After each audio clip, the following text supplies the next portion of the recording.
Make sure you click the link to subscribe to my YouTube channel and also click the notifications button to be notified for when my next podcast goes live. You can also follow me on my social media platforms to find out who my latest guest is. I hope you enjoy this week's episode. Thank you.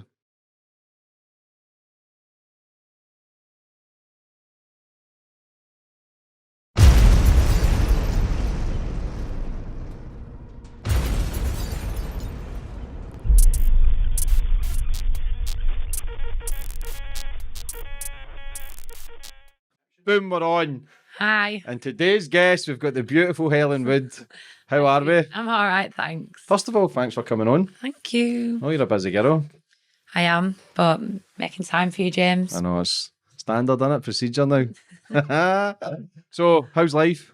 It's all right, yeah, it's good. New book coming out? Yep. Man's World? Yep. It's a man's world. Well, no, it's called Just a Man's World, but it sounds very man-bashing, but it's not. It's just man-bashing people that need to be bashed. Certain individuals. Certain individuals, yeah. I'm not a man-hater by any means, but this book is about wanker men. Surprised I'm not in it. There's going to be a sequel. I better behave today then. So, I always go back to the start with my guests. Find out a bit about you, where you grew up and how you get involved in the life you were involved in. So, Bolton girl, how was your life brought up, getting raised? Well, I came from the very stereotypical Catholic background where everyone thinks everything's hunky-dory because you live in the nice house, your parents have got, well, my dad had a good job and all the rest of it, but it was all kind of smoke and mirrors. It wasn't like that at all. It was a very miserable existence. I didn't really have a childhood. Neither of us did, like me or my brothers. It was just a house that we kind of lived in and listened to just non-stop shit and arguing and fighting. Yeah, not so great really, but it has its plus sides because I've kind of learned what not to do with my own child. So yeah, it wasn't great, but lots of people have shit childhoods, and yeah, I was just one of them. Yeah, I think the majority of people we have tough upbringings. I put a post on actually earlier in the week just to say that I understand people have shit upbringings, but there comes a time in your life when you need to take the reins yourself, take responsibility, and if you want a better life, then you need to go out and get it yourself. Yeah, go out and get it, which is difficult. A lot of people don't have that luxury of getting the luck to maybe change their mindset and believe that they can, but anybody can. I think they can. You were in foster home? Yeah. I went into foster care. What age? I was about 15 when I went into foster care. I actually, when I got told by, I'm still friends with the social worker that put me in care, and she came to tell me that it was a vicar, and I think she was head of English, the lady, and I was like, you can get to fuck, like I'm not going in, like that was my worst nightmare. And then when I went in there with the, when I moved in, they were just like the nicest, most amazing people. So yeah, I actually had a great time there for all the wrong reasons. I completely like abused the trust and stuff like that. But they were lovely people. They were probably the first two adults that I'd ever met in my life that actually spoke to me. They didn't speak at me. And that was really strange. That was kind of weird for me to get my head around at first, you know, that these two grown-ups were so nice. Did you have a lot of trust issues then for people when they were being nice? Did you think they wanted something, or do you think, why are they being nice? Did you question it a lot? Yeah, I'm still like that now. That's something that I'm still working on even at this age, is when people are very, very nice to me, I always think, this is a bit weird. Like, have they got a hidden agenda? Like, why should I trust them? I have got trust issues. I've still got trust issues. I've still got the same trust issues that I had from being a child. I don't know whether that'll ever change because I'm a lot older now and I still don't really trust anybody. How old? So, fuck off. It's fucking 36, you cheeky bastard. I said to him, for those watching, I said, how old do you think I am? And he said 36, so I almost left. I was only kidding. I'm a joker, fuck's sake.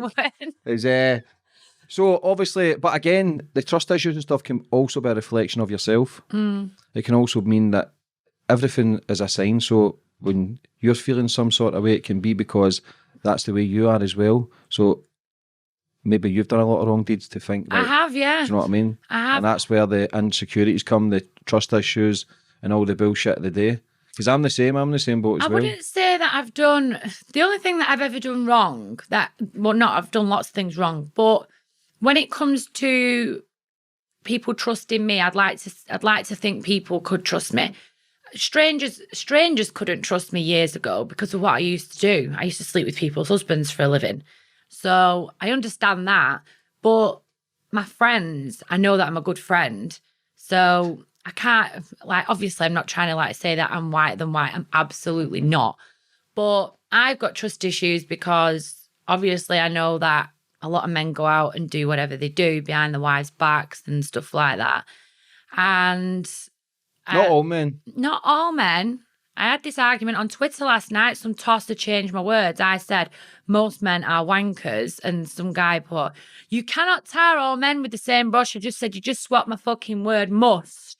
Most for all. I didn't say that.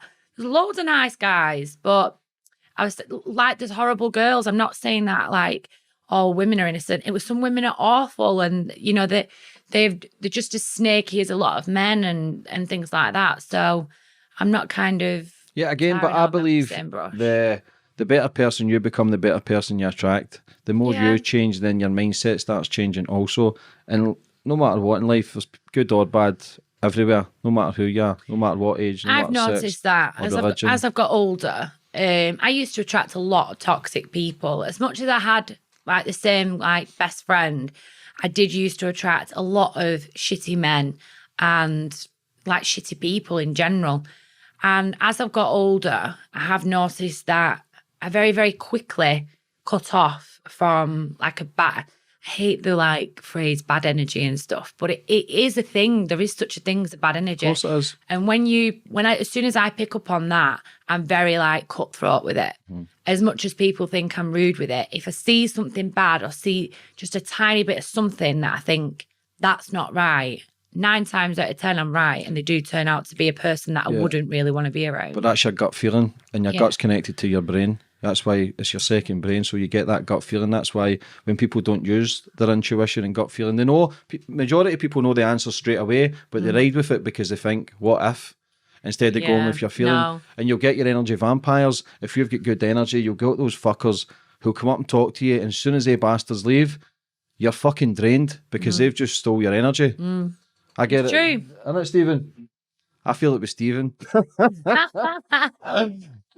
So obviously, the foster kind of stuff. How did you end up in foster? If you had, was it I just had a really turmoil relationship with my dad. I didn't have a good relationship with my mum, but my dad really found it very difficult that I was the dumbass of the family. I wasn't academic whatsoever. I wasn't necessarily a very pretty child. And he used to really kind of make me feel very small in that way. Any way he could make me feel small, he did. And then it started getting physical. I'd end up hitting him back. As I got older, I started fighting back and hitting him back and things like that. And I started running away. And I think he just got pissed off with the embarrassment of, he had this image to maintain. And yet he had this delinquent, as he used to call me all the time, child that would run away all the time and this tearaway. So eventually it was just easier for him to say, you're going into care. And when social services did come to tell me that they'd signed me off into care, they told me thinking that I'd be upset. They were like, we have got some news for you, blah, blah, blah. And I was buzzing. I was like, I wouldn't have been going home anyway. If you'd have sent me back there, I'd have just fucked off again. Was there a lot of violence towards you from your dad? Yeah, my dad kind of saw me as I've got to point out that although I'm not a believer in the whole, I think you should always break a circle. I don't understand adults who don't break a circle when they have kids. It doesn't make any sense to me. Being a mother, I've never understood that. But my dad came from a really, really abusive childhood. where his sisters were treated like absolute princesses. They had everything that they wanted. And my dad and his brothers were really, really badly physically and mentally abused by both sets of parents. And I genuinely believe that I was the scapegoat for my dad and his release in this anger that he continued to feel as he got older. And then I didn't turn out clever and things like that, which he hated. He despised the fact that I couldn't do things academically. And he was just, everything was just always my fault. Like if me and my brothers were fighting like normal siblings, it was me that got leathered. They never did. And or my mum and dad would argue. And I remember once I had like a high bed and him and my mum were arguing. I was asleep and he came in my bedroom and just literally grabbed my head from off the bed and dragged me off the bed like by my skull while I was still asleep because he was arguing with my mum. And it was like I was the easy target. Do you ever look at it, the fact that your dad actually seen himself in you? Because of everything he went through. Absolutely, that's what I'm saying. I think I think it was his way of dealing with it. Yeah. It can be it's mirror image as well. It can be conditioning. It can be in your DNA. It can pass down from generation to generation. Yeah. A lot of people not understand it, but to forgive also is a way to heal and move on. Because when the majority of people I speak to, they've got a lot of hurt and pain, and I always say you need to forgive that person, because if you don't, they go, oh, fuck that, that's not. But they're holding on to that anxiety. I don't feel it's strange. Like my friends of years that have kind of, they know what I've been through and stuff. I think it's very natural for a friend. I mean, I can only speak for my group of friends, but I feel more hurt when someone hurts my friend more than what they feel. And they feel that for me.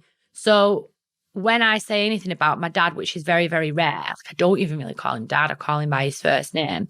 That's when I talk about him, which is probably like every few years. They speak really angrily about him. Whereas I don't feel that. Like he jogged past me last year on the reservoir. I was walking the dog and he jogged past me. I've not seen him for 5 or 6 years. And when I went to my grandma's funeral a few years ago, he was there and his new wife came over to me and was like, your dad really misses you. And I said, with all due respect, like you have no idea who I am and you've no idea like what's happened. Like just leave it at that. And she was like, but he wants to talk to you. I said, well, you know, he's the big boy. He can come and fucking talk to me. Like, just leave it. But I don't want him to talk to me. Like, I don't feel any anger there, but I don't want any relationship there whatsoever. I've always just seen it as, I don't even regard myself as ever having parents, because for me, like being a parent, like I'd like to think my son looks at me and thinks if he's upset, if he was scared, if he needed something, anything, his first port of call would be to go to me. I never ever felt like that about my parents. So I've always thought of myself as a one-man band. And that was from being like a teenager. Like I was paying bills and going shopping and stuff whilst I was in my uniform, because I had my own place. They gave me a council house while I was still at school. So I've never really seen myself as having parents. See, if you reached out to your dad, do you think you would speak to him, or would you just try and cut it off straight away? No, there's just nothing there. It's not even I don't mean this in a nasty way towards you, but like, it's not even a question worth asking. Mm-hmm.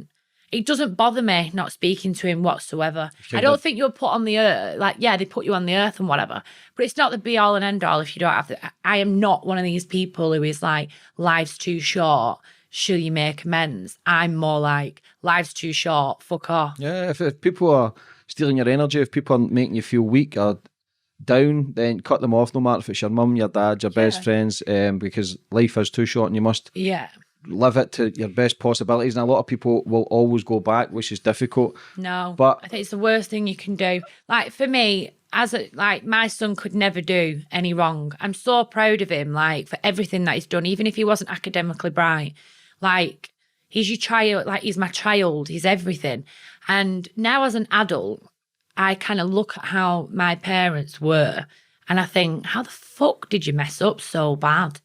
Like, why were you such, crap people around kids? And why did you not set this example? And why did you not, I don't know, I think it's just so important to let a kid know that they're protected. And that they have someone there that, you know, for them to turn to. And that's why I just think, what would be the point in ever talking to them ever again? Well, I talked to my mum. My mum was on the receiving end of a shit marriage. She wasn't an angel. It wasn't like, oh, my dad's fault. But they made the absolute stupid, like, mistake of, oh, we're Catholics, so we can't divorce. They needed the priest didn't approve of them getting divorced, which just fucks me right off. Like, I can't stand anything to do with religion. Yeah, religion divides the world. It absolutely pisses me off how people can, you know, how corrupt that is. That they basically said, this is how I see it. So a priest doesn't approve of our divorce. So we're going to put our fucking kids through hell until they leave home or until one of them runs away.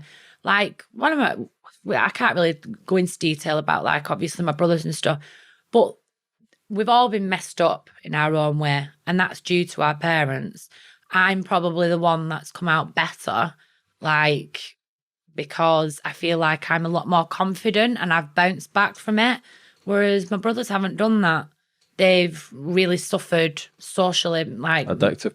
Yeah. Which is difficult, and I think a lot of people growing up in broken homes, they tend to go down the drug route because it numbs the God, pain. no, sorry, I've just worded that wrong. I didn't hear that. No, No, I'm just in general. Yeah, people but that for broken as well, homes. yeah. And obviously, when you came out all that, what age did you fall pregnant? I actually got pregnant in the vicar's house. Wasn't the vicar, was it? Don't say that. No, he was lovely. No, I was 16 when I got pregnant. So, but I feel like everything happens for a reason. I'm a firm believer in that. I genuinely believe that had I not had my son, I don't even think I'd be a sat here now. I genuinely don't. I think I was so messed up mentally. I was so angry at the world. I hated everyone. And I don't know. I think I would have been seriously messed up. Like, I'd have been seriously fucked up had I not had my child. Obviously, things took a turn for the worst after I had him and stuff, like a few years later. But I wasn't mentally messed up. Like, when I was a child, being a teenager, at a really vulnerable age, that's when I was the most, like, fucked. I was so damaged as a kid. Yeah, I wasn't a kid. I didn't feel like a child. Yeah. Do you think that's why you still act like a child then, to bring back your It is. It actually is. That's why I'm so immature, because when I was at school, I was such a pain in the ass. But same. It's because when I was at home, I wasn't a kid. So when I went to school, I just dicked around because I wasn't clever. So there was no point in learning. Well, I couldn't learn. I couldn't concentrate to save my life. So, but do you think that concentration as well comes to all the anger and frustration, the fighting in a house that you couldn't concentrate on there because you're sitting so tense? So, time you came to school, you had to zone out because you were so fucking broken with trauma. I can't put it all down to that because I'd say I'm a lot more content now, and I still can't sit in a classroom. Like, I would really love to go to uni, but I couldn't sit in a classroom because I automatically want to disturb people. I love distracting people. I still love being the class clown. I like making people laugh. I just like being an idiot. I enjoy doing it. But the reason being, we spoke about the ayahuasca stuff. The first night I drank ayahuasca. For anybody who doesn't know ayahuasca, it's a plant medicine. You drink it, they say it reconnects you with your soul when you face all your fears and demons. The first night, they tell you, when you drink the ayahuasca, ask the cup who you've become. And I couldn't stop laughing. I got took outside because I couldn't stop laughing. But that was one of the first reasons, because I was a class clown. But for me, it was always trying to make people laugh. All I was doing was deflecting the way that was hurting and in pain. So for me, that was a mask. Always try to annoy people up because I'm thinking I'm too stupid here to do anything. So the mask came on and I made everyone laugh. But that is a sense of, you're hiding from some sort of pain. And I don't think I'm hiding because I'm totally in the know with what's going on in my head. Like, when I'm at home, oh God, like, my anxiety levels when I'm at home, which people never ever see. Like, if my son's not in, or, you know, and I'm in the house on my own, I don't mind my own company. But after a bit, when all my friends are really busy doing family stuff, and obviously I don't have that lifestyle, oh my God, like, really, really, like, hits me. And that I do hit low points, like really, really low points where I really start to panic and I have to get out of the house because I do get frightened sometimes of some of the shit that goes through my head. Because I sometimes feel like I'm literally just on my own and that's it. And when you go through your phone book, I've only got like a few really, really good mates and I'll ring them. And if they're busy and stuff, it kind of like dawns on me. I'm like, this is my life. My life is now looking after my mum and I just work and that's it. Not that there's anything wrong in that a lot of people live like that. But sometimes if you can't grip hold of what's going on in your head, it spirals out of control. And quite often it happens more as I'm getting older, Beatley, which isn't great and something that I need to address and sort out. But going back to what you were saying about like the pissing around and, you know, being the class clown and stuff like that, massively, I totally agree that behaviour is because of what's really, really deep, like going on deep down. It definitely is. But I don't know. It's just something that I have to work on myself, and I am working on that myself. Yeah, we'll be working on ourselves till the day we die. It's constant improvement, but as long as you can identify what's going on, you can work on it, because a lot of people are in denial. A lot of people don't want to admit they've got problems or insecurities or fear. Every single person on this planet has. But for me, it's the strongest people to go, wait a minute. It's weird actually say all that, what I've just said to you, I wouldn't actually sit down and say to any of my friends. But I'm sat here saying this, knowing that it's going to get brought. I'm good at my job. But when you actually speak to someone out the circle, like I was telling one of my clients the other day, she's going through loads of shit that I've been through, like with a boyfriend and stuff like that.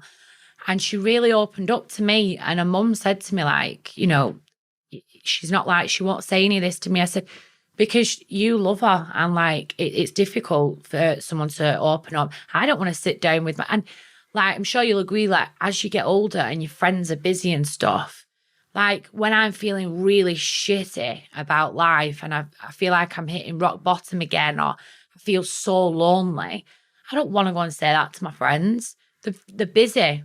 They've got shit going on. Like, my best friend's pregnant and, like, one of my other friends is always busy. My other friend has got a toddler and stuff like that. So you kind of just start to think, just deal with it yourself. And I think that is a good thing. Like, I thank God I do have the ability to deal with it myself. But some people don't have that ability, and that's what's worrying. You need to be careful, though, feeling as if you're like a burden, phoning your friends with problems and issues, but you've probably done it your whole life. You've probably suppressed the feelings. I go out. I just go outside as soon as I feel like that. Mm-hmm. Like, like my house is a prison. I leave. Like, I just go.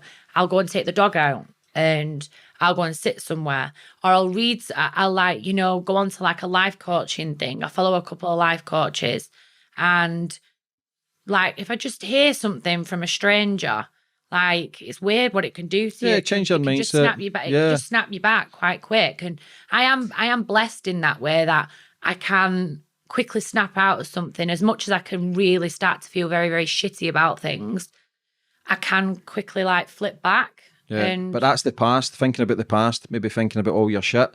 So that, if living in the past will bring fear and anxiety. So if anybody that's in a struggle now, read a book called The Power of Now. I don't think I live in the past. But the thoughts, the subconscious mind. Yeah, I think because of what's gone in the past, it's kind of, it's still continuing, like, and it's affecting like what's happening now, like my issue with men, like. Obviously, I'm 32, 36. 36 although for Jim some. fucking thinks he cunt. So, obviously, at this age, I should be dating and I should be doing things like that. I should go out for drinks with guys and whatever.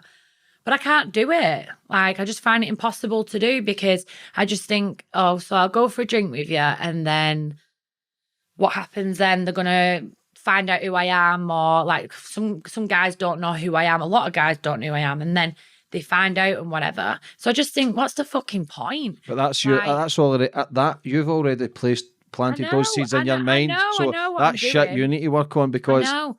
But then I'm scared of being like this age. Like, in my head, I'm just like, do you know what? I'll have a relationship when I'm a lot older, because at the moment I can't I can't deal with the fact like that I might get with somebody and, you know, all people argue in relationships and stuff.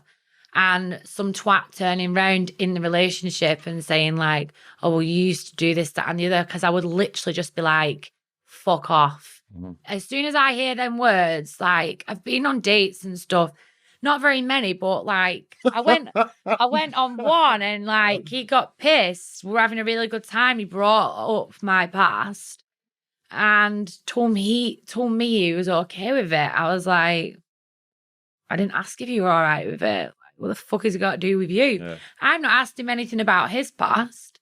None of my business. Like, and I just thought, so you basically sat here taking me at like, you're not taking me at face value. If I can't meet someone who can't take me at face value, then I'd rather die very, very like alone. Because I can't deal with that. Stop being so fucking grim. No, Fuck's I don't mean sake. it in a grim way, but I couldn't have someone toss that in my But you know face. yourself, if someone meets you, they're going to need to take on all your shit. You Yeah. don't. You're not. They can't throw it in my face. Yeah, though. but people argue and fight. I'm sure you throw a lot of shit in people's face. I So wouldn't. I would never throw. No, I know, throw but a past in someone's face. it's difficult. So you're going to need to accept your past because you still don't accept it for other people to I accept do it accept my past in a way, but not fully. I think it's wrong for so. No, I don't have a problem with my past. I don't have a problem with what I used to do or anything. What I do have an issue with is that people, because I'm known in the public eye and whatever, it's like you almost become public property for them. You know, A character. They think that they have a right to, you know, I don't know, like that they're entitled to say, yeah, I'm okay with you. And it's like, that's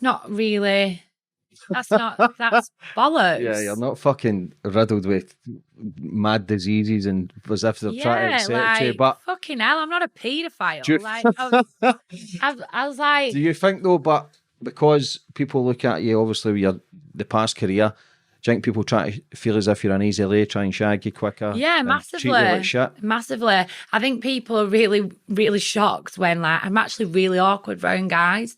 If I meet a really confident guy, I'm okay because they kind of take Oh, thank you. oh fuck's sake. Thank you.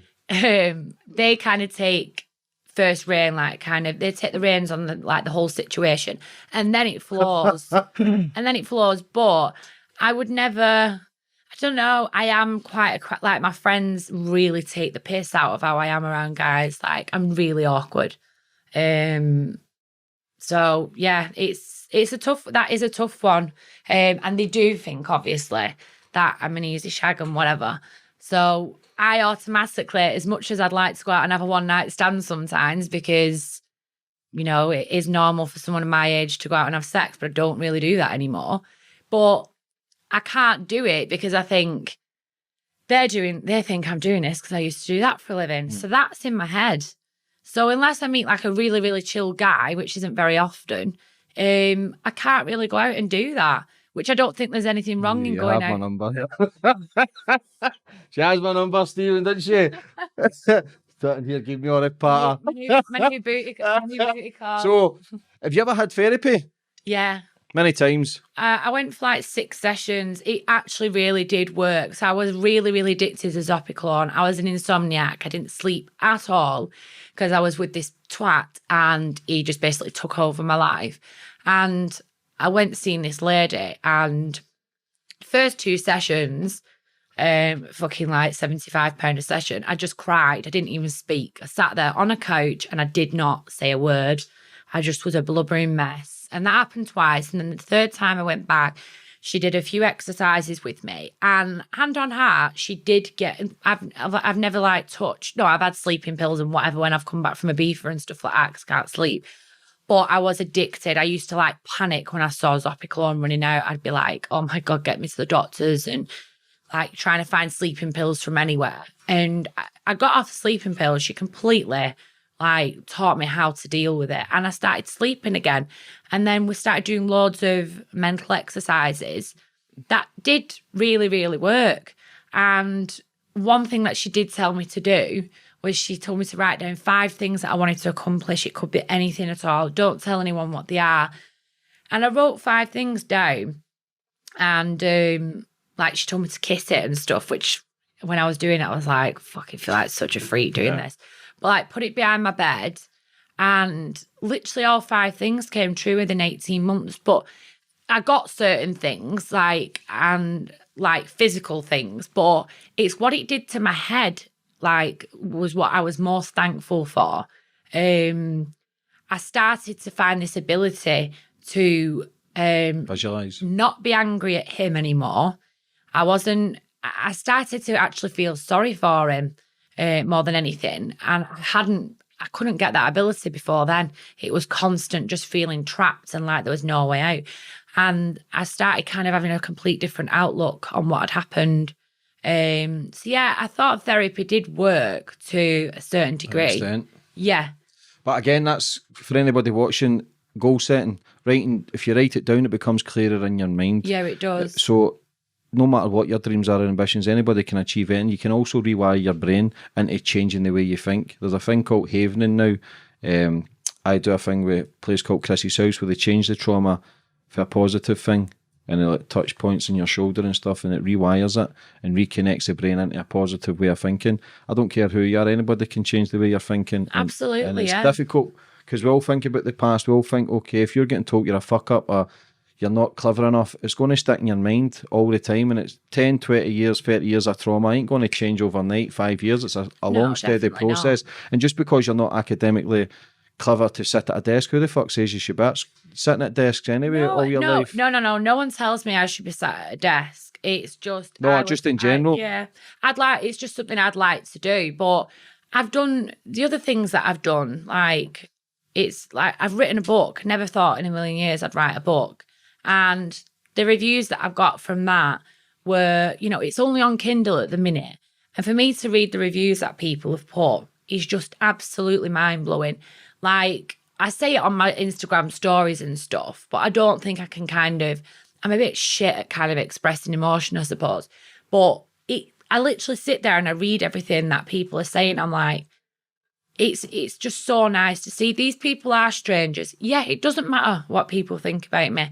But for someone to take time out of the day, or 2 days even, whatever it's took for them to read the book, for them to sit there and read what I have to say and then take time to put into their own words how they found the book.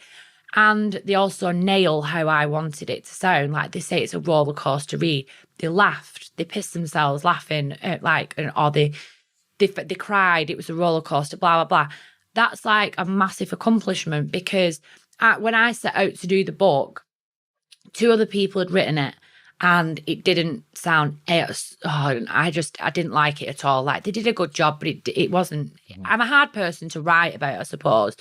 And I swear a lot, and I'm rude, and I'm crude, and I wanted all that in there, and they kind of took that out. So when I when I did it myself, I thought, I can read these reviews, and I can think, a lot of them have all said, I can hear Helen in this book. It's like she's reading it to me. And I'm like, I've absolutely nailed that. And that's the best feeling ever when it's coming from, it's weird because they're strangers. And I feel more asked about what they're saying than, because obviously my friends are going to praise me anyway. My friends have to praise me. Mm-hmm. They've no choice. No. But strangers don't have to praise you. So for someone who doesn't know you from Adam to say, that's a brilliant book, you've done a really good job, and they tell you all the emotions that they felt and they're the emotions you wanted them to feel, that's like, of course I'll give myself a massive pat on the back. Yeah, you've got to give yourself enough credit. I don't think people, when they do have great achievements, you probably never thought you'd have wrote a book 20 years ago. Do you know what I mean? You have, never. So you've got to give yourself credit. Were you nervous? You're very outspoken. You're very outspoken. Were you nervous releasing the book? I was.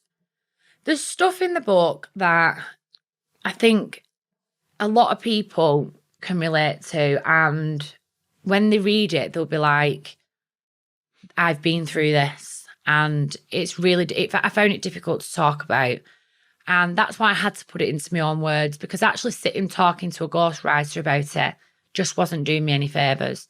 So actually writing it did more for me. Right, it was therapy for yourself. Pardon? A wee bit of therapy for yourself. It's stuff that I only told my best friend a few years ago. because it's stuff that I didn't ever want to think about ever again. It's stuff that kids shouldn't go through. And for me to write that and put that, put pen to paper, I now know, and it's weird because I never addressed this until I did the book, that because of certain things that, that have happened, that's the reason why I behave a certain way and why I've done certain things, i.e., it's called a man's world for a reason. From a young age, it's funny, like I did an interview the other week and people automatically go for the prostitute thing. They're like, you were a prostitute, were you not scared and were you not this and were you not that? When you have completely succumbed to the idea of every man that you've ever met or family members that are male are abusive towards you, whether that be physically or mentally, when you start to be a prostitute and one man's nasty to you out of a bunch that are actually really nice, it doesn't matter. It goes over your head. So when someone was horrible to me when I was doing that job, I just kind of was like, oh, fuck it. He's one out of just a few that are actually really nice to me. And, the fact that the only nice men that I have actually ever met, like, people, they're really shocked when I say this, and I think a lot of people are quite disgusted, but I found a lot of comfort in what I was doing because they were the first men that had ever been nice to me. Yeah, they were leaving money at the side of the bed, but a lot of them were really nice to me. Whereas the men that were meant to actually make me feel protected, and I suppose in a way protect me from, a lot of people think that people that use prostitutes are like predators or something. A lot of them are just really normal guys. But the guys that were meant to protect me, i.e. my dad and my boyfriends, like my son's dad and my ex-boyfriend that I was with for years, they are just three men that have caused me the most damage. Heartbreak. Do you think that's where the abandonment issues kick in, where you're being a prostitute, people are giving you money, but they're giving you that attention and you're making you feel good. You might feel worthless after it, but at that time you're getting that emotion. I didn't feel worthless after it. Did you block that out? Some days I'd come home and I really couldn't deal with what I was doing. But then I thought, fuck it. What age did you start? I was about 22. And what was the first experience like for you? The first experience, I didn't, that wasn't great. He couldn't really, he was an Italian guy. And I did feel like shit. And I felt like shit after it. But then I did another job. I went on an out call. And that's what it was like. It was just, you don't have time to think really. I became a robot. I wasn't Helen. I was never ever Helen in the job, but probably like a couple of times. Like if I had a drink, which was very, very rare, if I had a wine or something, and then I'd go and see a client, I really relaxed and I kind of became Helen. But I was such a, I don't know, you become like a robot. Everything was robotic from the minute of going into the room with somebody and the minute you leave. You just switch off. I just literally had the ability to be a completely different person. I was so false. Like I'd put on a different voice. I'd have a different voice. Become a character. I'd lie about my home life. I lied about where I came from. I lied about what car I drove, like everything kind of. Yeah, I just talked such a shit. I wasn't Helen. I was the person that I was called on the website. What was your name on the website? I'd never tell anyone. Shite bag. Never. I'm going to find that name out. We're going to put it everywhere, Steph. I think it was like Crystal or Moe. I know, it weren't that bad. So what made you do it then? Obviously because you had a kid. Your son was age 6 then. Mm.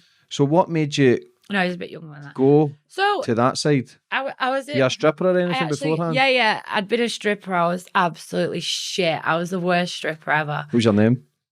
I don't even remember what my name was there. Diamond? I think it was like Nicole or something. Oh, that's shite. No, I never had anything really tacky, even though like it was so tacky. But no, I was a stripper. I was really, really shit. And I take my hat off to strippers. That is such a hard job. Like, you really, really have to graft for the money. And I just didn't have it in me. I'd end up sitting chatting shit to one guy, and I didn't like how they were. I felt so much more degraded stripping, dancing in front of other people, naked, fanny tits out and everything else in front of everyone else to see more. That's when I started to think, because that's when guys, they offer you money. They'd say, do you want to come back to my hotel and stuff? And I was always like, no. And then as time went on, I just thought, this is bullshit. Like, you don't earn that much money and you're prancing about, your flaps out in front of everyone else's face. Sounds like my kind of party. No, no, I was crap. I was a really crap stripper. And then anyway, I was working an office job. So I worked in an office and I was doing lap dancing as well. And I got made redundant. They'd made cutbacks in the office, which at the time, I wasn't anything special, but I was kind of working my way up. I thought, I was under this accountant's wing. She was training me how to do different things. And I really started to feel really good about what I was doing with my life and stuff. I wasn't earning big bucks or anything like that, but I felt like I'd found a bit of a purpose. And I felt like without me, this like little dog's body in the room, I didn't care that I was a dog's body. Someone needed me and that was a good feeling. And then I got the boot, which at the time was just like my life crumbled. I thought, I took a loan out. I owed rent. My landlord at the time was an absolute creep, constantly trying it on with me, asking, you don't have to pay rent if you do this, that, and the other. He knew I did lap dancing as well. So yeah, obviously, if that kind of thing happened now, I'd bounce back from it. I'd say to my landlord or whatever, having your rent or whatever, or, if I had a loan repayment, I'd say you're going to have to wait because I need to find a job or whatever. But I couldn't do that at the time. I just couldn't see the wood for the trees at all. And my friend at the time, I brought down to her on the phone. I told her like what predicament I was in. And I did kind of like massively over exaggerate it, but it felt like really a bad thing at the time. Losing my job as a single mum, I wasn't getting any help. And she suggested, why don't you do escorting? So I was like, do you have to sleep with them? And she was like, not all of them, but like most. So she said, why don't you just do it for a bit? I'm not like, as much as I cannot stand this person that I'm talking about, I'm not saying she forced me into it. She didn't force my hand or anything. She literally, like, my ears pricked up. I was like, okay, so I can make quick money. I can get out of debt and whatever. So I went for an interview like a couple of days later. And the lady was just like, yeah, you can start, whatever. And I said I'd do it for a week until my debts were cleared. And then naturally you see the money rolling in. I could maintain a normal life. I'd quit lap dancing and I could work during the day. So I was still home to pick my son up from school. And then I'd do like the odd job on a weekend, or some weeks I wouldn't work at all. And then it just spiraled really because the money became so kind of addictive. It was much were you probably getting? Shouldn't say easy money, but yeah, much were you making? What was your first? Much did you get paid? Like the first, it was only like 200 quid. It's like 200 quite quid. a lot. Must have been a fucking dear one. No, they were. I know ones at 40, do you know what I mean? Speed dial, No, Stephen as a number. It wasn't a brothel. There was an apartment with 2 bedrooms in it, and 1 or 2 girls would work from there. And then it was all mainly out calls. You'd just go and I'd go and see someone and I'd just chat away, keep talking and talking and talking. I kind of got older guys really. So from like 40 onwards, I always got, and I'd just talk and talk and talk. And older guys tend to have a bit more of a story. So they want to talk back with you. And before you knew it, an hour's gone. So there's your hour ticked off. And then you could get another hour out of them. Or I'd just tell you'd have a driver that would take you around and whatever. and I'd just, bump my driver some money, and I'd just tell them to tell the agency, that I'd already gone home, and then you'd end up kind of just staying all night with that person and you take all the money. You tend to see, though, a lot of people who go into the stripping industry or prostitution, you tend to see they have got a lot of abandonment issues, daddy issues, and where they're wanting Massively. kind of wanting that someone to give them attention. I never knew that at the time, but as I've got older, I know I was searching for something. I know for a fact I was definitely searching for something, because now it's gone from one end of the spectrum to the other now. So when I was a lot younger, I was searching for some kind of male protection, some kind of, any man being nice to me was what I wanted. So I went for it. Yeah, I clung on to it. Whereas now I do the opposite. Like, a man's nice to me and I'm like 3 texts in and I'm like, fuck that. But he likes me, I don't like it anymore. You know your worth now. You know your worth, you know what you deserve. And it's no matter if you're a fucking prostitute, no matter what you are in life, everybody's got different circumstances to make them who they are at that certain moment. That's the moment that probably saved your life, as much as it can be difficult for people looking in. Nobody should judge. In life, we all fucking make mistakes. Nobody's perfect. You've always been honest and open about your mistakes. And no doubt, listen, you're going to make fucking plenty more mistakes. No doubt I will. Obviously. So what age did you stop? I only did it for like 2 years. I didn't do it for long. But that 2 years, in 2011, it came out with the Wayne Rooney stuff. Yeah. And that's what kind of gave you the celebrity status where everybody knew you. It's a celebrity. I'd say yeah, but it did. One of Britain's most hated women stars. Really hated? Yeah, I was really hated. Like, so who broke safe to go out anymore, really? Yeah, who broke the news about the Wayne Rooney stuff? So it all happened. We slept with him, and I knew straight away. Getting in the lift after we'd slept with him, I knew my relationship with her was finished. I could just, the smirk on her face, I could see the clogs, turning in her head. And I started to arse lick her, started to tread on eggshells, and I became everything that I'm not as a person. I really did start to, I had my tongue up her ass thinking I really need her to not go to the papers. I could just see it in her though. And a few months later, the press came. I'd gave her a wide berth. I'd met my boyfriend, who I didn't want him to find out what I'd been doing. And I didn't want him to know that I'd slept with him anyway. I did obviously tell him what I'd done for a job. But cut a long story short, the journalist came knocking and whatever. I told them to fuck off and they listened first time. And then they came back a year later and, a year after it had happened. And they just weren't taking no for an answer. And I was like, how can they print something if they've not got proof? That's what I had in my head. And Jenny swore blind that, I'm not going to say your name. I'm not going to say your name. But all along, all these texts I was sending her, she was showing the journalist. So that was my admission. I didn't think on my feet at the time. Well, it wasn't that I didn't think on my feet at the time. I didn't realise someone could be that fucking horrible. I'm saying to her, if that got out and everyone finds out, that I used to do, I'll literally kill myself. I can't have my son go through that. Like, it'd finish me. And she was like, babe, don't worry, I wouldn't do that to you and all this. And all along, she was showing the journalists, me begging her. She showed her, she turned her phone off. She fucked off to Marbella, switched her phone off. And I was sending her messages through Facebook, just saying, her friend actually gave me the tip off that she was sat with journalists. And I was messaging her on Facebook saying, I know you're with them. Please tell me that they don't know anything about me. And she was just like, I can't talk, Helen. I can't talk. That's all she kept putting back to me. And it was just horrible. I just don't know how someone can do something like that.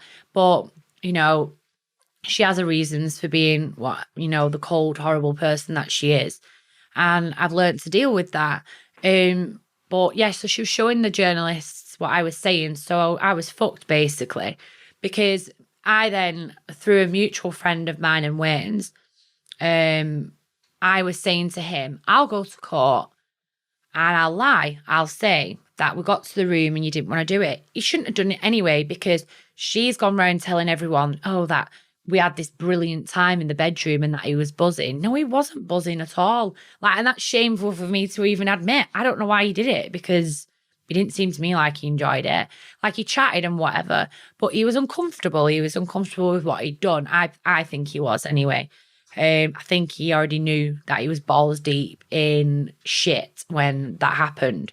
And obviously she painted this amazing picture that we'd had a threesome with a footballer, and it wasn't anything like that. Anyway, derail from what I was saying now. What I was saying. So Hot Texas. yeah, so that's it. I was liaising with one of Wayne's mates. I was saying, I'll tell Colleen and I'll tell the court that, yeah, we did go to the hotel, but it didn't happen. You know, you shit it when we got there, whatever. I don't think anybody would have believed that anyway. I know, but it would have been my word again. We could have always said, you know, at the time, James, I was desperate. I was trying anything. I was thinking, I'll do anything to believe it or not. I didn't want to hurt her, and I didn't want to hurt him. You know, he'd not done anything to me. But as soon as I went for meetings with his legal team, and when I went there, they basically looked me up and down, and they thought I was there to blackmail them for money.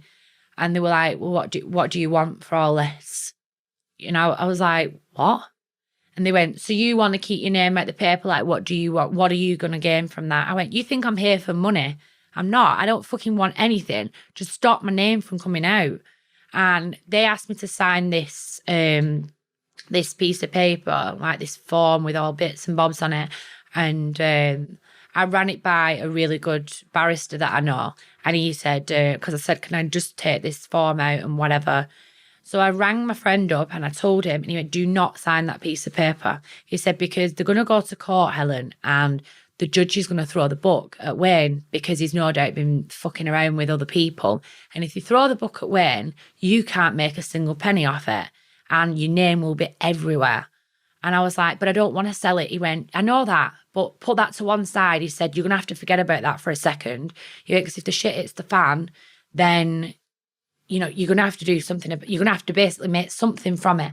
So I started to panic. Then he said, don't sign the paper. I didn't. I've gone back in the room. I said, you're going to have to take my word for it.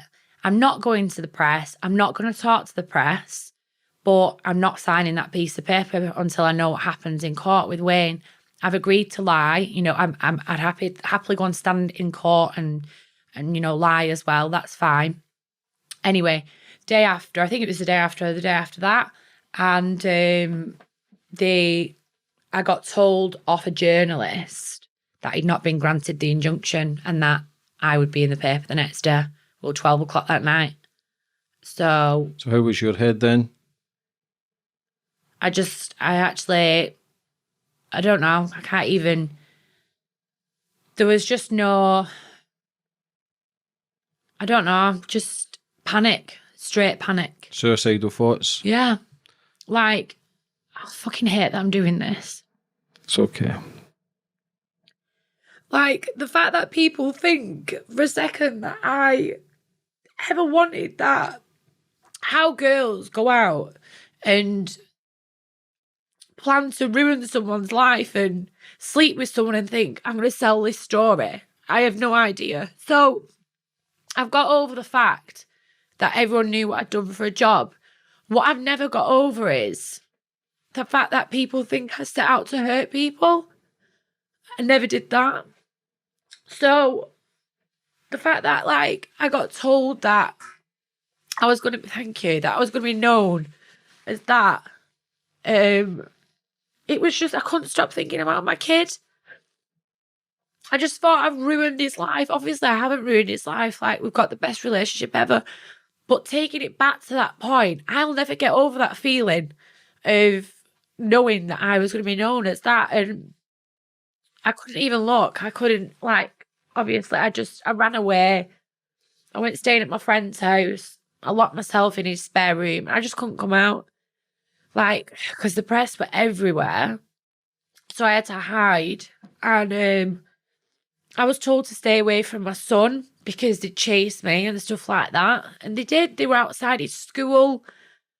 Like, it was just fucking awful. And I didn't see him. I didn't see my son for like over a week. And do you know what? I couldn't even look him in the eye, even when I did see him. He didn't have a clue. He had no idea what I'd done. But I just couldn't get my head around how I had been so selfish, because that's how it turned out. I started to think, what the fuck have I done?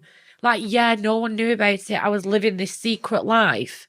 And then all of a sudden I became this really selfish person, and I'm actually not a selfish person. So to deal with that feeling of thinking, because of my actions, I've wrecked my kid's life, I've hurt a woman that never deserved to be hurt. And, it wasn't about bringing shame on my family, because I didn't give a shit about my family. My best friend, like, she was pregnant and stuff. And those who have a really, really good best friend like what I had, she was pregnant. She went into labour with the news. So she went into labour, and then the day after it came out, she had my godson, and I didn't see him for like over a week, which to some people would be like, a big fucking deal and whatever. But she'll never know how much, because she's not programmed like me, and she doesn't appreciate the things that I had at the time, like a best friend, like a son. She has a child now, so I'd like to think she wasn't such a cold-hearted bitch, but she probably still is. But, at the time, when all that's going on, I couldn't see a way out. And it took my friends to say, you need to get out of bed and make some money and stop feeling sorry for yourself. It wasn't that I felt sorry for myself. There's a big difference between feeling sorry for yourself and I didn't see the point in being alive anymore. It can be difficult for you. People looking from the outside don't understand your upbringing, first of all. And then being this character and putting on that act, doing that for 2 years, you blocked it out, but then it eventually came to the surface, and then you probably looked at it and done, what the fuck am I doing with my life? It's probably made sense. And as much as you can say, married men are coming, this and that, it takes two. It always takes two. You've got to also take responsibility for your actions, the same as Wayne as well. That's what I did. And like, when a lot of people try and defend me, and obviously I'm grateful for people defending me, but the worst thing that anyone could ever say is, well, you weren't the one that's married, so it's not your fault. And I go, no, don't say that. I still did something wrong. Like, I can't say I can't say that I wasn't part to blame, because I was. So when people do kind of jump to my defense and say that, I very quickly say, no, I'll never say I didn't do something wrong, because I did. And, after it, I turned really, really bitter, and I was again very, very angry at the world and stuff. And yeah, I did sell my side to the story, but I sold it a week later, after I'd basically spent a week in bed being sick and feeling like shit and feeling like there wasn't really any point in going on. And everything did come to the surface.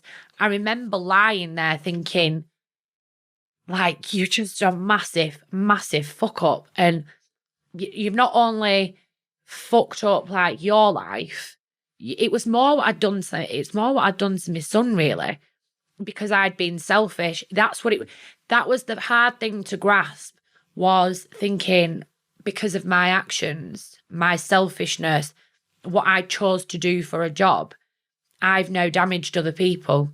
And that's what, I really found hard to bear. Yeah, everything has a ripple effect. So if you're doing bad stuff, massively, and you might not see it, and I've got a lot of friends in the porn industry who've been on this podcast, and they will block it out, and you will become a character. But you take the cameras away, you take the prostitution away, you're still doing an act of, because if someone's married and they're coming to you, then it has a ripple effect on that side of the family. Obviously, people need to look at it for your side. You've got your kid, your upbringing, but then you look. Have you ever spoke to Colleen, or was there ever any messages, or was it just? No. I'd never speak to her. Like, the press were vile, like, when it all happened.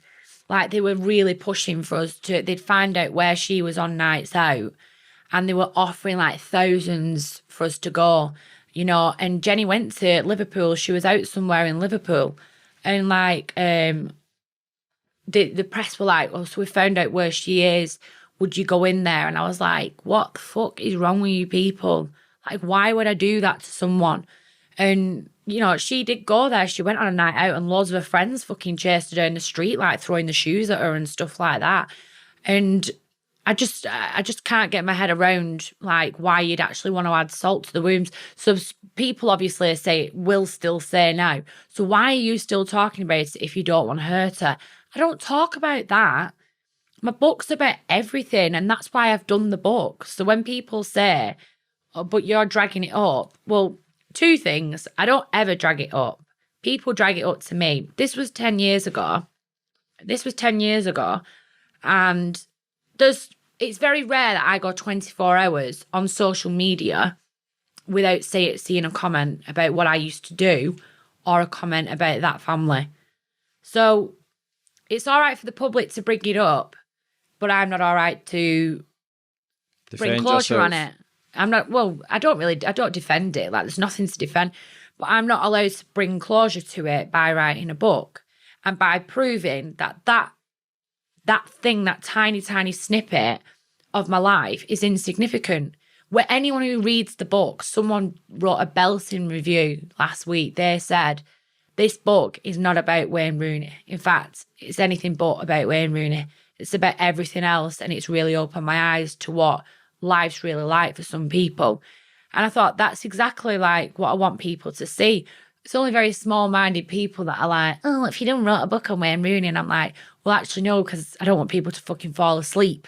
There's nothing really for me to write about him.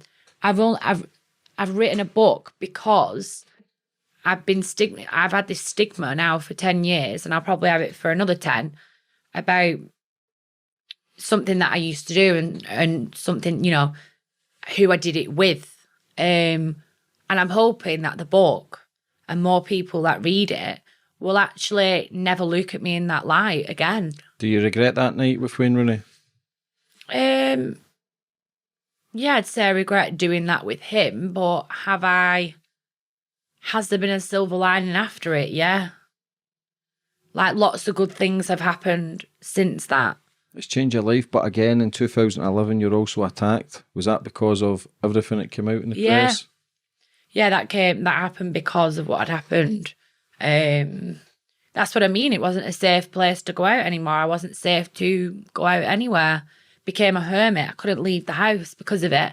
Because as much as I'm a confident person, at the time, because obviously I felt guilty of what had happened, and I'm not this, cold, horrible person that walks around, thinking that I'm constantly in the right and I've done nothing wrong.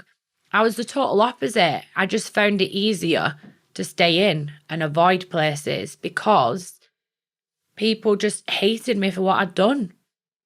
And, especially women, like I was scum of the earth to married women, especially. It was as if you broke up a family home, and you can understand where they're coming from, but to act violent towards you is not right. I think 5 girls on one, accompanied by one of the dads, is a bit much, really. I can understand a girl walking over and giving me a smack, but 5 girls to do that to one person, and then the dad record it. I don't think anyone deserves that. Definitely not. How did he make contact with you? Was it an agency or was it you personally, direct? How did the contact with Wayne come about? It was from a night out, yeah. And it was only one time? Yeah. So how did that, moving forward for your life then, when did you realise that this wasn't for you, to be a prostitute, an escort, whatever name you want to give it? I met someone and I started to feel really bad. Like I don't know why I felt bad though, because he was up to God knows what. Well, I know what he was up to. He was seeing his ex at the time and I was doing that. And it kind of just worked. I thought, he's lying, I'm lying, fine. Like, I don't know if I'm going to get with him properly. But then when I really, really started to like him, I just thought, I can't do this. This is shit. Like, so I just told him what I did. And then I just quit. I just stopped what I was doing. I just said, I'll go and get a normal job. But that's one of the worst things I ever did. I stopped. I went and got another job. And I was so skint because he never paid for anything. And because I told him what I used to do, he kind of started to look down on me. And he changed towards me a bit. And all of a sudden, everything that I earned was going into running a house. And I didn't have a life anymore. I never had any spare money. And he got a kick out of me saying, can I have some money for this? Which makes my fucking toes crunch now saying it. Like, I hate that I ever needed him. Like, I ever needed to ask him for money, but he didn't pay his way. Was it always abusive relationships you were in? I've only ever had one proper boyfriend. My son's dad. How long was that?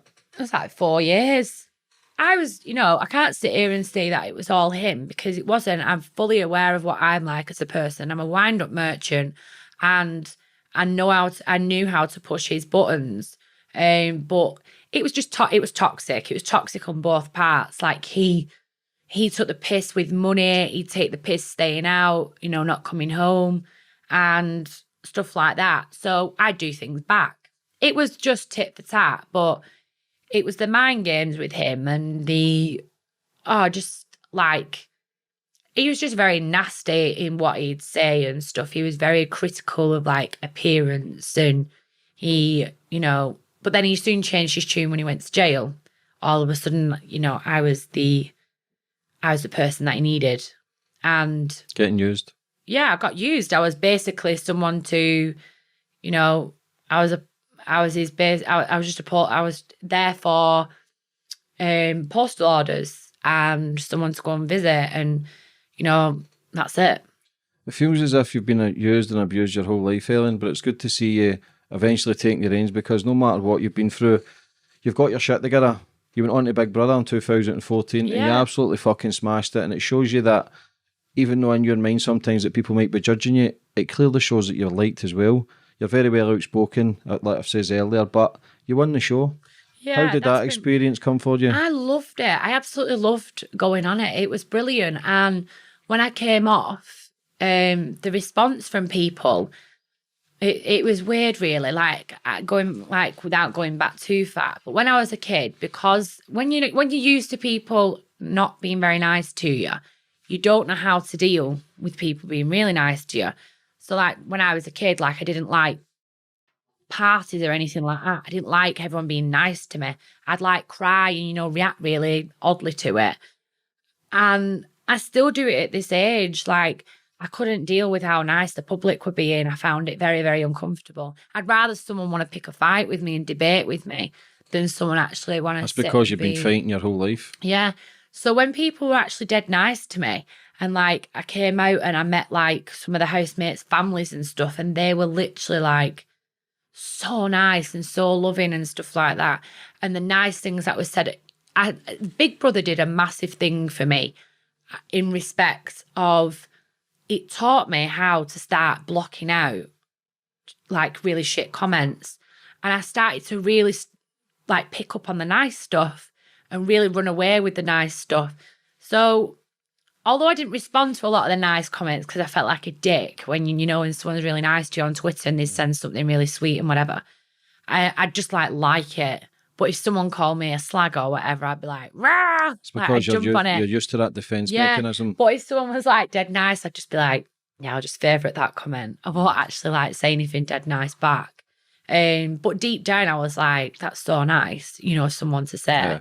But it did me massive favours in that respect, that I started to really notice the good, and I really started to pay attention to really nice people and block out really shitty people who didn't have any interest in liking me. Yeah. Well, Big Brother, it gave you the opportunity to show your character and show that you're not a fucking wrong'un and this and that, and what the press can make out in black and white, what people read stick. So it's good for you to get the opportunity, and then when people start liking you and you win a show, then it gives you the confidence that you're not a bad person. Getting told for 20 odd years that you're a waster or you can't do this and that, and then you've just proved everyone wrong. And it goes to show that no matter what you fucking do in life, you can also make good of it. You can also progress from it.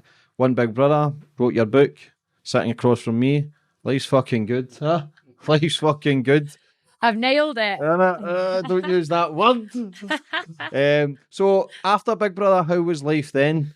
Fine. I didn't do the typical strike while the iron was hot. I was advised to be in London and go around with people that were on reality TV and mingle as much as I could. Basically go to the opening of a fucking envelope, do it all.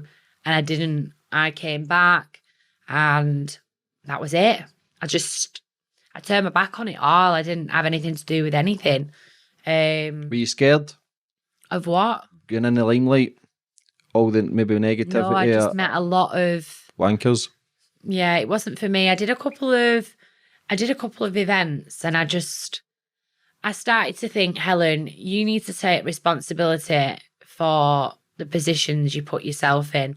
And I'm not someone that can be in a room with people that I don't like and not say anything. So it just kind of made sense for me to not go. I went to one event, which was quite amusing, really. So I did really well with my online column. Like, I think I was like one of the most successful ones that they had at the Daily Star. So lots and lots of people read it. But I also wrote about a lot of people. And I went to this one event, and everyone that was in the room, I'd basically told them a new arsehole in my columns. And I was like, these drinks are free. I'm going to drink them all. So I drank about 25 porn star martinis. I was fucked. And I was just sat in the corner on my own. And I just thought this literally just sums up why I don't really fit in this world. Because I was like, I think, there was one, Chloe Lewis off Tower. She spoke to me. She was lovely. Actually, the most beautiful girl in the room with the most nicest personality as well. So down to earth. But everybody else, I just thought, I did sit there watching them, and I thought, I'm really trying hard to, understand why people come to these things, but I can't really get my head around it.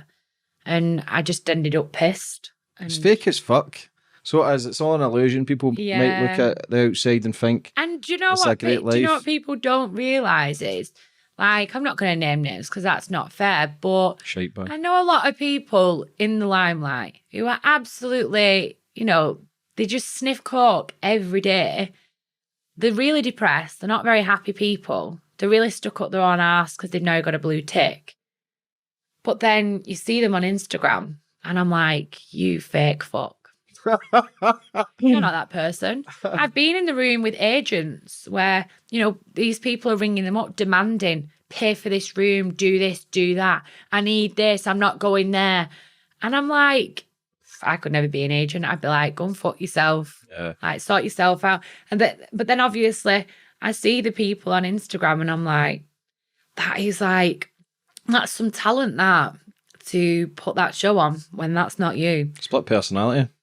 So it is. And yeah, I see a lot through the bullshit as well. And again, that's the society we're in. We live in a social media world where we can fake our life. But when you see these people and you see the cracks and you go, oh, wait a minute, that's bullshit. Yeah. Do you know what I mean? We'll touch on sorry for going back to it, but the girl, Janie Thompson, was the girl who exposed that. But yet she's in the papers yesterday saying you're calling her hairy nipples and this and that. But how's she saying you're bringing it to the surface when it was her that started that? Oh, well, exactly. She doesn't like the fact that all of a sudden, 10 years on, I decided to tell, it's not about this, and the book's not about that, but she's saying I'm dragging it up. If she actually had two brain cells to rub together, I would advise her to read the book. I'm not even sure if she can read, though, to be honest. But how can we get the book, first of all? Shit, why have I not brought a copy? Fuck. You dirty bastard. I've not brought a copy. What a bell end. I've got loads in my We'll front put pictures up anyway. How can people buy the book, first of all? So it's available on Kindle for now, but it's also going to be on the shelves. And Amazon are driving me mad. I can't give a date out because it should be this week. But it will be out like this week. Good. But yeah, she's saying I'm bringing it up and whatever. She did the whole, every time I do something, I went on Big Brother, and she went on Big Brother and said I used to bully her. And it's like, why did you hang around with a bully? Are you sure I bullied you? Or was I the person that, I was the shoulder that you cried on because you knew your life was just as much of a mess as mine, but I could deal with it slightly better. We were both very similar people in that way. She was very fucked up. I was very fucked up. But yeah, she's tried everything. She went on, I don't even really want to talk about it, to be honest, because that's what she loves. But yeah, every time I've done something, she's gone on TV and, Helen's not a nice person, this, that, and the other. Well, if you were, she said that I was a bully. well, if I was that much of a bully, why did you go to the newspapers why would you sell information on a bully if I was that much of a Was bad there a lot of person? jealousy came your way when you won Big Brother? Do you know what? The most stick I got from anywhere was my hometown.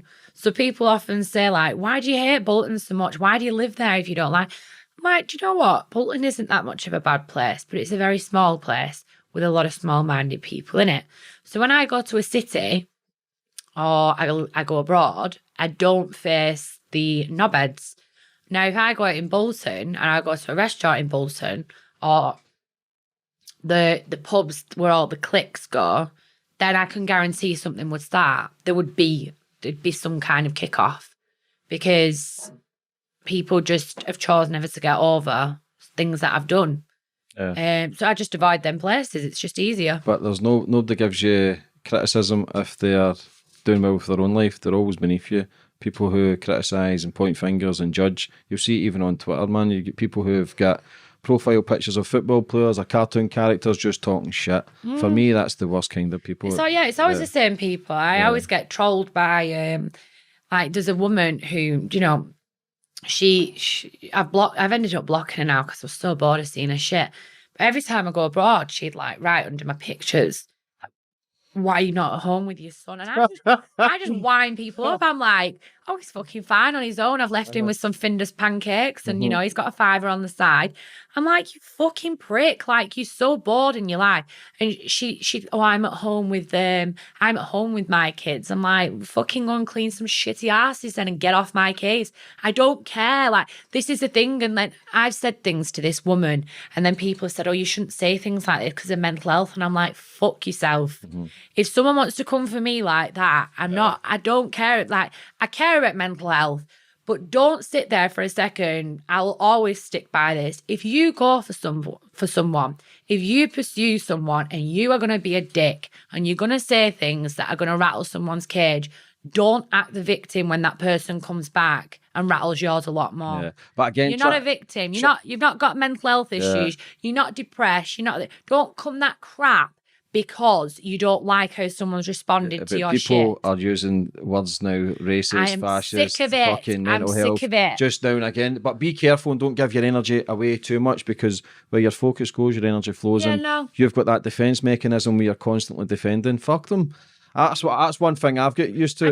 I don't do it off. I don't actually do it. I don't do it off. Every 20 minutes. I like to kind of use witty responses now because it just winds people up. Yeah. I had some woman from Australia sent me 5 messages last week on Instagram. So I read them all and I was just like, what a weird person. And I just put, do you want a signed copy of my book? And she was like, you're a fucking dog. Do you know that you're going to get everything you deserve? I was like, you're in Australia. Like, what are you doing? Like, there's so much to do in Australia, I would imagine. Probably a lot more than Bolton. And here's me not giving a shit what anyone else is doing.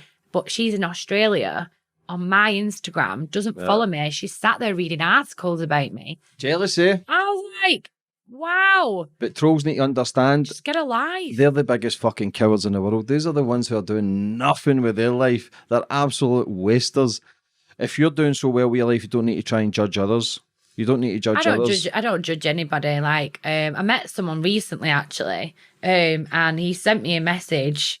I met him in a really weird situation. Anyway, something happened with the police, and he sent me a message the other day saying, I don't know whether you'd want to hear from me still, but I have got a bit of a colourful past, blah, blah, blah. And I just said, don't justify yourself to me. As long as you're not a paedophile or a murderer, I'm not asked. Like, I'm not bothered. Like, don't justify. I would never, ever go off the whole or what someone's done as a past. Like, you can't.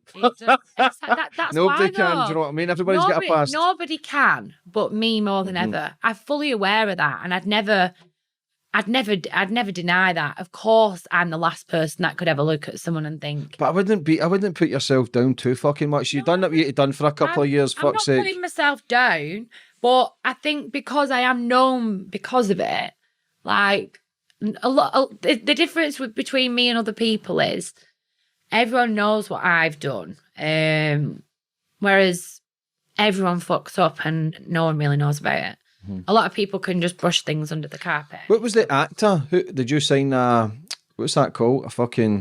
What's that agreement? Don't say his name. You're gonna get me arrested. No, what was the agreement? What's the agreement? Super injunction. I didn't even read it. What is that? A gagging order? Yeah. Why the fuck would they call it a gagging order? I don't know, because that sounds quite. So is that true then But- about an actor? Yeah, that's true. But I didn't read it because what happened was I was under Max Clifford at the time, and I sang like a canary when I went to him, and I told him like how shit everything had been with the Wayne Rooney thing, and he said, "You do understand that you now talking about Wayne Rooney, if you've had any other clients, they're going to be quite scared that you're going to sell information." And I was like, well, I'm not going to do that, blah, blah, blah. And oh God, like a knob, I fell right into his trap.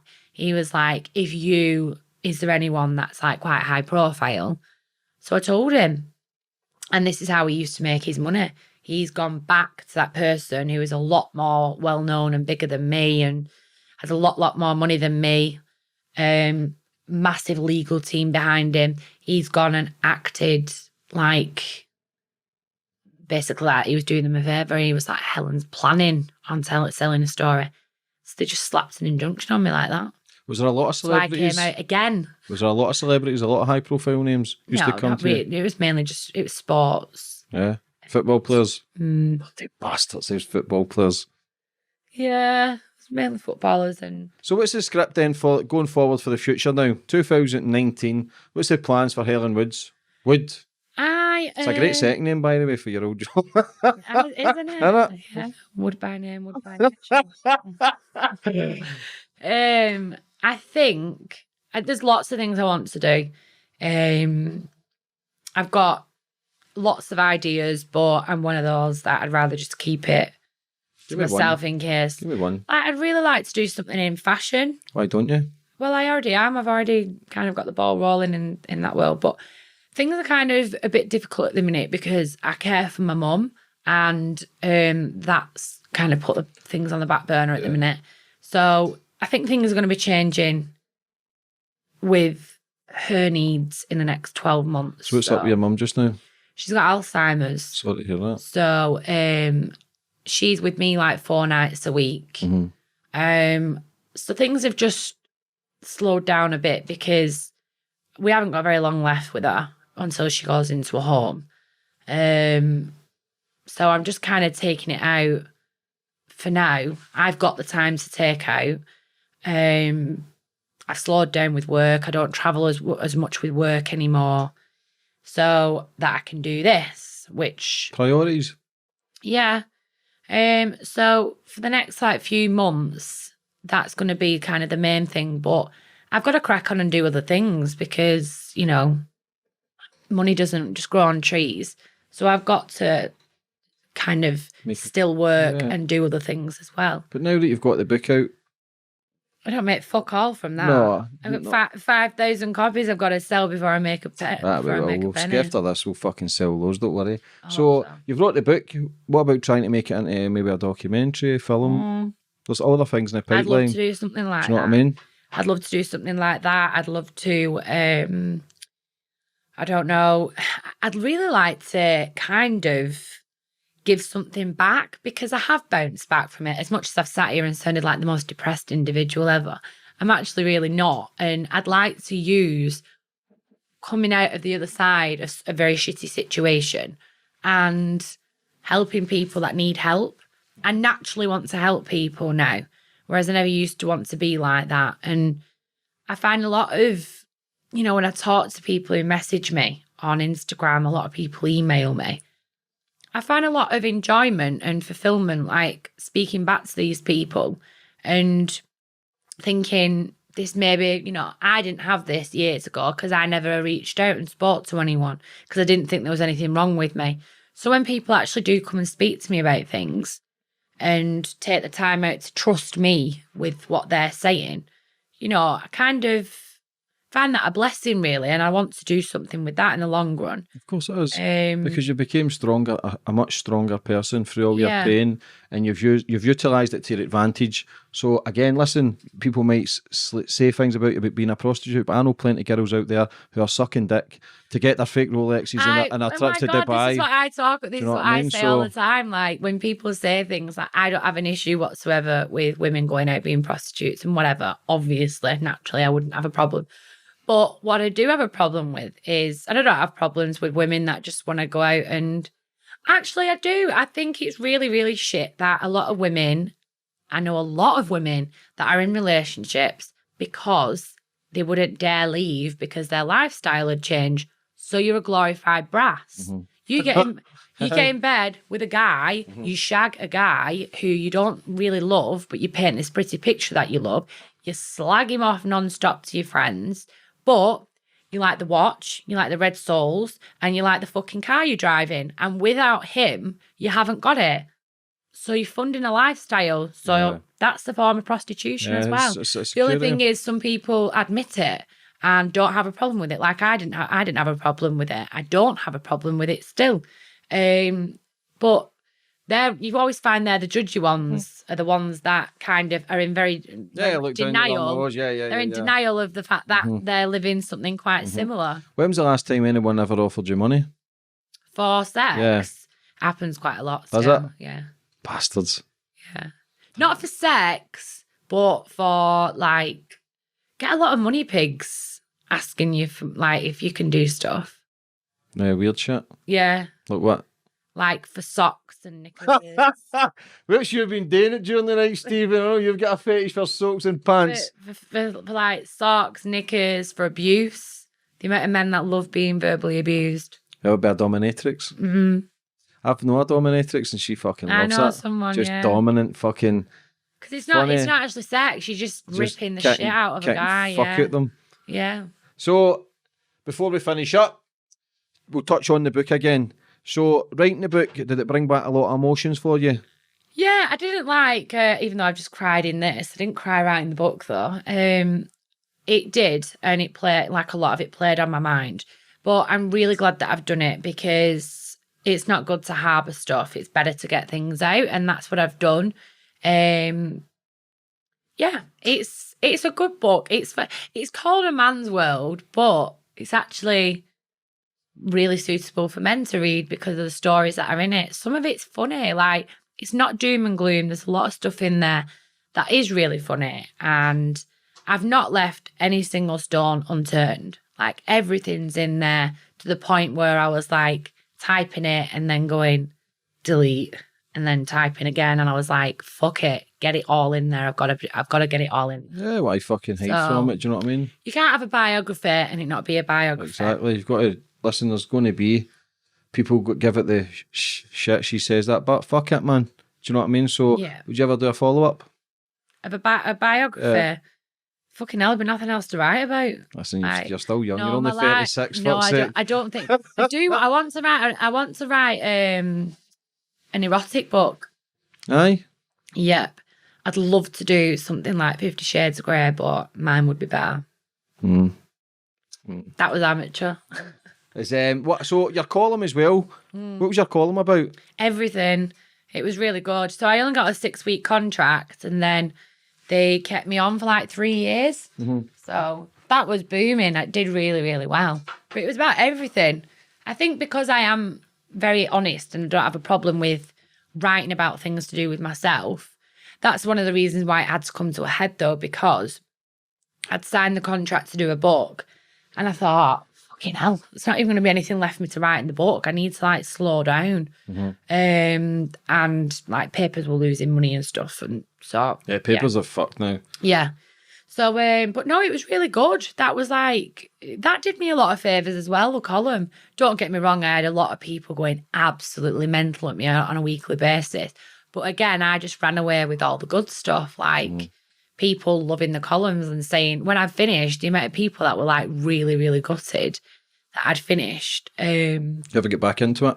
Doing a column, I'd love to. I'd like to do like a blog or something. I think I'd like to do a vlog more than anything. I like to talk as well. So why don't you do a podcast then? Set a podcast up for yourself?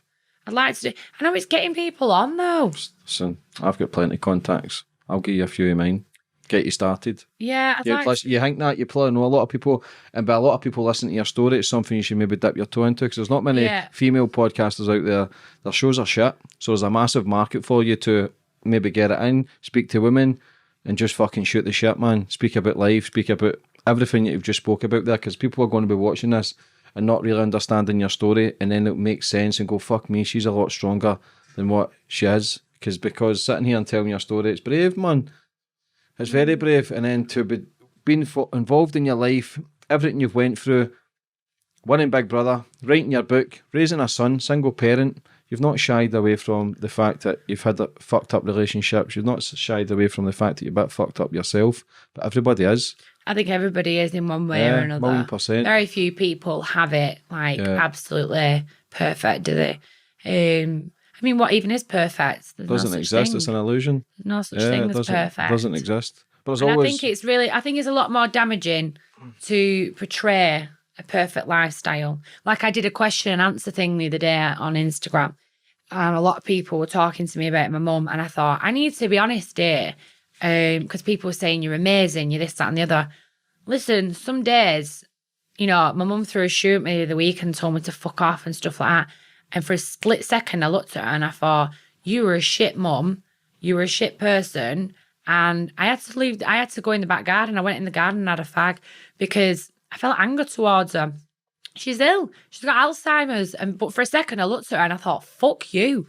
Yeah. Like, I got really angry. And I did answer the question, and I said, I might paint some days that, like, I've got everything sussed, but I really don't. Like, some days I have to ring carers and say, I need extra help. And I have to ring and say, I need an extra day, because I can't be arsed with her. I can't be arsed with the disease. I don't understand the disease. This is some days, not all the time. The majority of the time, I massively, massively empathise with what's going on in her head. But some days I can't, because I'm not a bloody expert on it. Yeah. But I think that's important to admit that. And I admitted that on the thing the other day. I thought, whoa, do I give off this impression that I'm some, like, Florence Nightingale? Because I'm not. I'm you really, don't really like, not. Again, that comes back to the thing where you don't like people being nice to you. If you get a gift, you'd probably make shitey jokes.